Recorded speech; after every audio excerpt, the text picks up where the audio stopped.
हाय प्यारे बच्चे, good morning good morning good morning.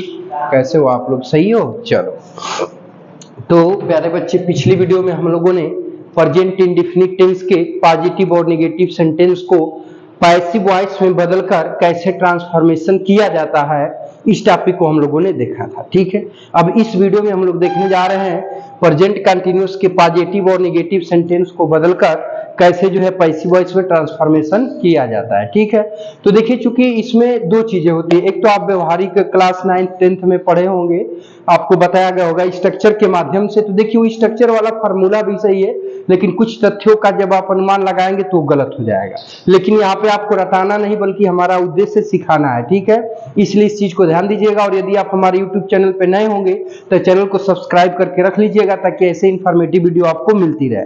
और यदि आपने पिछली दो वीडियो पैसिव वॉइस की नहीं देखा होगा तो उसका लिंक मैं डिस्क्रिप्शन बॉक्स में दे दूंगा, जाके दोनों प्रारंभिक वीडियो देख लीजिएगा, ताकि इसका लॉजिक समझ में आ जाए कि कैसे ये चीजें चल रही है। ठीक है, चलिए बिना विलंब किए स्टार्ट करते हैं। ठीक है प्यारे बच्चे, जैसे देखिए कह दिया जाए कि he is writing a letter. ध्यान दीजिएगा, देखिए कह दिया जाए कि he is writing a letter. ठीक है प्यारे बच्चे, राइटिंग अ लेटर। देखिए, अब इसमें जरा सा आपको समझना क्या है बाबू, इसमें कितनी क्रियाएं हैं? दो क्रियाएं हैं। देखिए, एक हाई, पहली क्रिया हाई है और दूसरी क्रिया हाई है। ठीक है, तो एक्टिव वॉइस का वाक्य है। ठीक है, क्योंकि कर्ता फोकस किस पर है? ही के ऊपर है। इसको हमको बदलना किस में है? पैसिव में। तो अब ये वर्ब है। ठीक है, तो इस वर्ब का यहाँ से ध्यान दीजिएगा, ए लेटर क्या है प्यारे बच्चे? ऑब्जेक्ट है। ठीक है, और ये इस वर्ब का यहाँ पर जो ही है, ही क्या है बाबू? सब्जेक्ट है। ठीक है, ध्यान दीजिएगा। तो जब पैसिव बनाएंगे तो पैसिव में फोकस किस पे रखा जाता है? ऑब्जेक्ट के ऊपर। तो इसको जब आप शुरू में लिखेंगे तभी तो इस पर आपका फोकस बढ़ेगा ना। तो बाबू अब इसको शुरू में लिख दोगे तो अब यहाँ पे क्या हो जाएगा? A letter. ठीक है, अब देखो, दो क्रियाएं दिया हो तो उसमें से एक क्रिया को उतार देंगे। तो दो क्रियाएं कौन कौन है? इज है और राइटिंग है। तो एक क्रिया को उतार दो। ठीक है, कर्ता के अकॉर्डिंग जिस टेंस में उसी टेंस की क्रिया, जैसे प्रेजेंट कंटीन्यूअस टेंस में है तो इसकी क्रिया इजेमार होती है, हेल्पिंग वर्ब ना। तो कर्ता के अकॉर्डिंग या इजेमार में से कोई एक क्रिया लिख दोगे। तो ही एक वचन था तो इज था, तो यहाँ ए लेटर भी एक वचन है तो क्या लगाएंगे? इज। अब दूसरी क्रिया बी लगाएंगे। जब दो एक क्रिया रहेगी तो अकेले बी आएगा, दो क्रिया रहेगी तो एक हेल्पिंग वर्ब, दूसरा बी, तीन क्रिया रहेगी तो दो क्रिया सेम उतर जाएगी वहां की, तीसरी क्रिया के लिए बी लगा दोगे। चार क्रिया दिया है तो तीन क्रियाओं को उतार दोगे, चौथी क्रिया के लिए क्या लगाओगे? बी। इसको मैंने दूसरे दिन की वीडियो में इसको मैंने समझाया था। ठीक है बाबू, तो दो क्रियाएं हैं, एक इज है एक राइटिंग है। तो पहली क्रिया को आपने उतार दिया और दूसरी क्रिया की जगह पे बी लिख लेंगे। तो अब यहाँ पे आप क्या करेंगे? बी लिख लेंगे। अब इसमें आईएनजी जोड़ा है तो यहाँ भी आप क्या करेंगे? आईएनजी जोड़ देंगे। तो यहाँ पे हमने बीइंग कर दिया। ठीक है, क्यों ऐसा क्यों हुआ? ध्यान से समझिएगा। देखिए अब ये इज किसको बताएगा? वो प्रेजेंट को बताएगा ना, हमने बताया था एक दिन। और वर्ब में आईएनजी किसको बताएगा? कंटीन्यूअस को बताएगा। और एक्शन हो रहा है तो टेंस सही है, तो प्रेजेंट कंटीन्यूअस टेंस का हो गया ना। तो अब देखो, इज है तो इज प्रेजेंट को बतेबे करेगा ना बाबू। और वर्ब में आईएनजी है तो कंटीन्यूअस को बताएगा कि नहीं बताएगा? बताएगा ना बाबू, ध्यान से समझिएगा। अब इस वर्ब का थर्ड फॉर्म लिखेंगे, क्योंकि पैसिव वॉइस में वर्ब अपने किस फॉर्म में आती है? थर्ड फॉर्म में आती है। तो राइटिंग का थर्ड फॉर्म क्या हो जाएगा बाबू? रिटेन हो जाएगा। तो अब यहाँ पे आप क्या लिख दोगे? रिटेन। ठीक है, तो अभी रिटेन वर्ब की थर्ड फॉर्म पैसिव को बता रही है। समझ में आ रही है बात? अब यहाँ पे इस वर्ब का सब्जेक्ट है कि नहीं है? इस वर्ब का सब्जेक्ट दिया है कि नहीं दिया है? क्या दिया है? ही दिया है। तो इस वर्ब के सब्जेक्ट को प्रूफ करने के लिए क्या लगाओगे? By preposition. तो हमने बाई लगा लिया। अब इस वर्ब के सब्जेक्ट को यहाँ लिखेंगे तो सब्जेक्ट ही है तो यहाँ ही को लिख देंगे। ठीक है, लेकिन प्रीपोजिशन कहीं भी जाता है तो अपना क्या लेता है? ऑब्जेक्ट लेता है। तो अब बाई प्रीपोजिशन के अनुसार यहाँ पे क्या हो जाएगा? ही।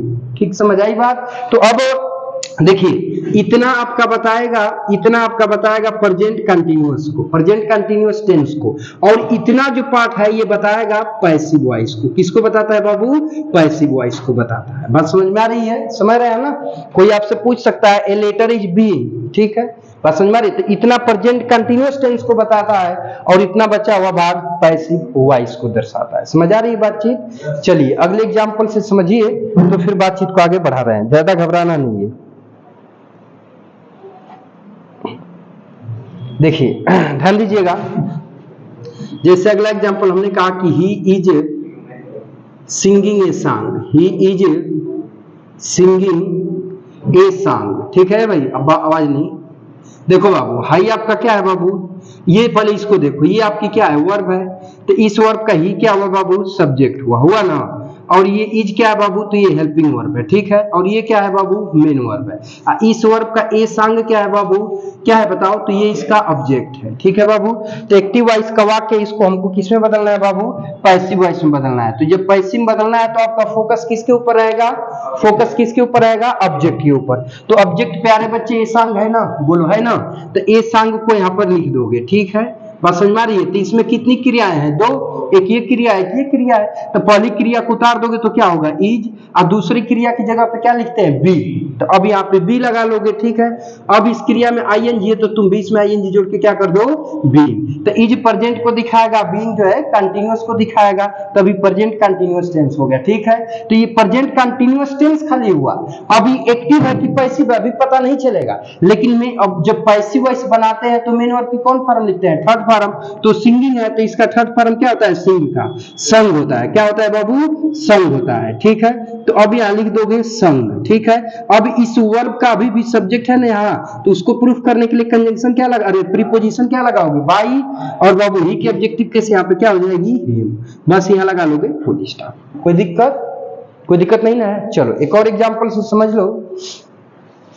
देखिए हाँ देखो बाबू ध्यान से समझना। हमने कहा कि दे आर नॉट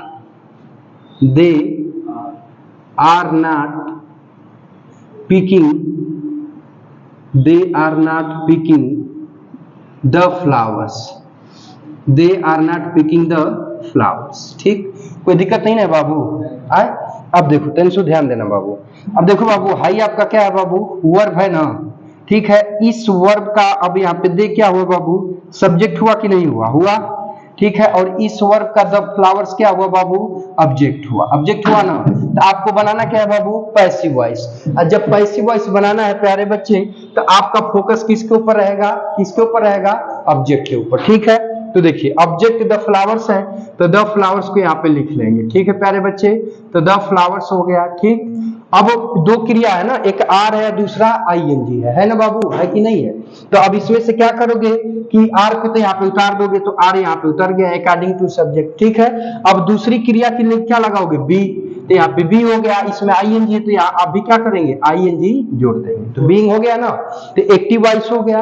अब पैसिव सिद्ध करना है तो हाई वर्ब किस फॉर्म में आएगी, थर्ड फॉर्म में। तो यहाँ पिकिंग का थर्ड फॉर्म क्या हो जाएगा, पिक्ड।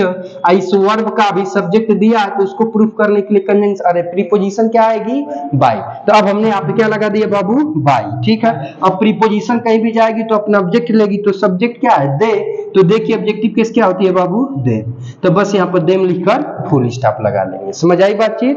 चलो कहाँ पे बाबू, हाँ सॉरी नॉट छूट गया प्यारे बच्चे, हम सॉरी। चलिए यहाँ पे नॉट कवर कर लीजिएगा, ठीक है। यहाँ पे नॉट है, छूट गया है, ठीक ना। चलिए बहुत अच्छा, इसको नोट करिए तो फिर बातचीत आगे बढ़ाते हैं। फटाक से नोट करो बाबू, फटाक से कहीं नोट कर लो। हाँ तो प्यारे बच्चे देखिए बातचीत आगे बढ़ाते हैं। ए लोंडे बात नहीं करो, ओ लंडा थप्पड़ से मारेंगे। देखो बाबू प्रेजेंट परफेक्ट टेंस, ठीक है। अब इसमें हम चलेंगे पॉजिटिव और नेगेटिव सेंटेंस को। तो देखो बनाने के दो तरीके, पहला तो तुम चाहो तो स्ट्रक्चर से बना लो। तो एक्टिव वॉइस के ऑब्जेक्ट को यहाँ सब्जेक्ट की जगह लिख लो। सब्जेक्ट एक वचन है तो हैज, बहुवचन है तो है, नेगेटिव है तो नॉट लगाओ, नहीं तो उसके बाद बिन लिख लो, ठीक है। फिर मेन वर्ब की थर्ड फॉर्म, फिर बाई, फिर सब्जेक्ट को ऑब्जेक्ट बना दो। ये एक रूल हो गया। अब दूसरे रूल से बनाओगे तो अब देखो जैसे हमने एग्जाम्पल से ध्यान दो, जैसे बोल दिया जाए कि he has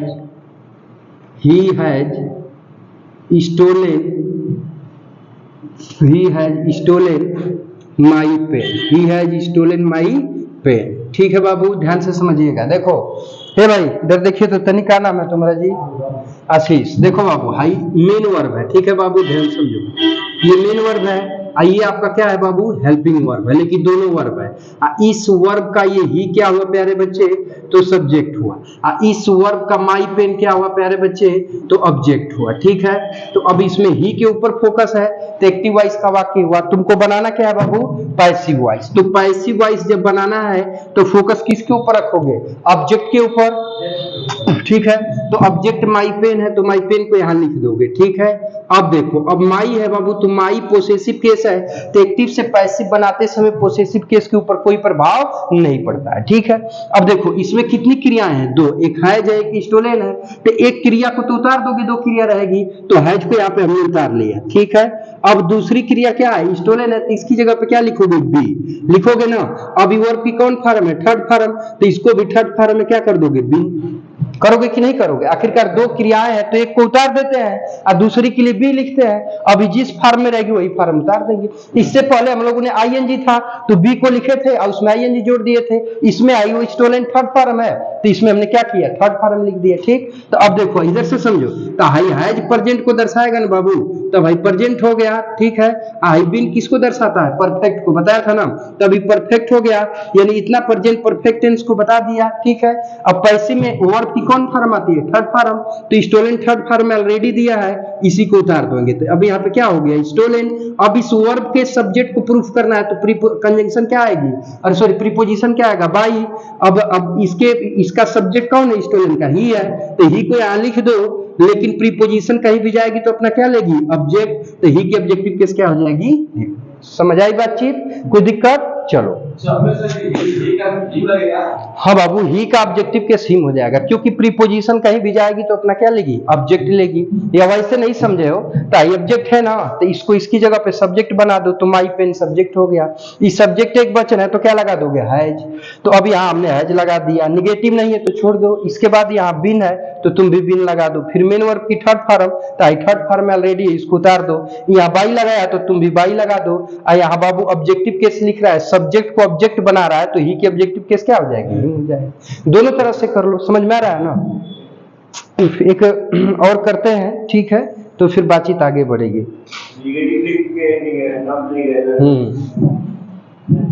देखो घबराओ मत, सब आएगा समझ। लिखो, तेंदुलकर हैज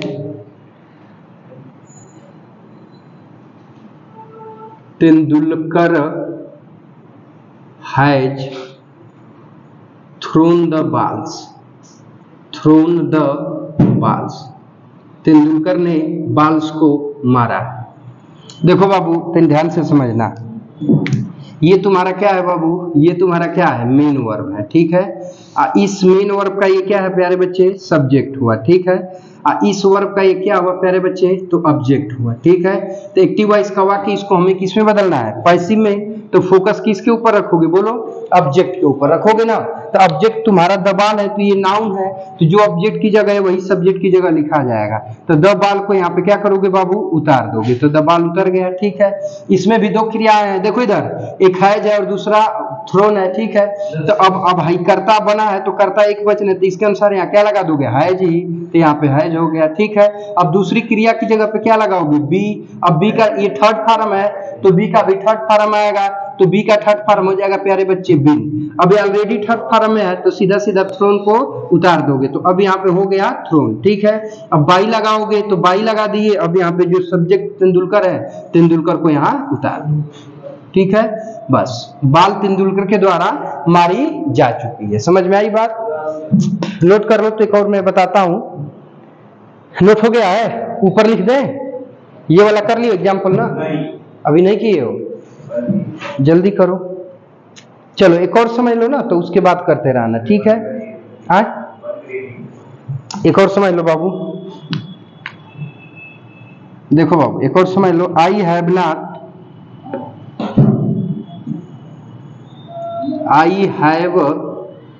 नॉट टोल्ड ए लाई। देखो बाबू तन समझ लो इसको, देखो बाबू ध्यान से समझो।